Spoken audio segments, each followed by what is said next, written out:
Vivo V20 Pro 5G mobile, 8GB RAM, 128GB internal memory, 4000 mAh பேட்டரியோட வரும்.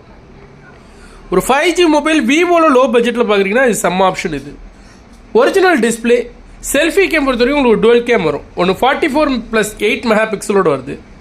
Camera performance சூப்பராக இருக்கும், ரொம்ப ஸ்லிம்மாக இருக்கும் mobile. 6.4 inches screen, Snapdragon 765G ப்ராசரோட வரும். 8GB RAM, 128GB internal memory. Mobile மட்டும் 5G, back game உங்களுக்கு 64 mega pixel, selfie game உங்களுக்கு 44 mega pixel. Mobile மட்டும் இன்ட்ரெஸ்ட் இருக்குங்களா டேரெக்டாக எனக்கு கால் பண்ணுங்கள். மொபைலை பொறுத்த வரைக்கும் இந்த பாட்டம்னா அந்த சிம்மை போடுறோம்ல, அவுட்ரு மட்டும் லைட்டாக டேமேஜ் இருக்குது, இல்லை மற்றபடி எல்லாமே பர்ஃபெக்டாக ஒர்க்கிங். இன்ட்ரெஸ்ட் இருக்குங்களா டேரெக்டாக எனக்கு கால் பண்ணுங்கள். Vivo V20 Pro.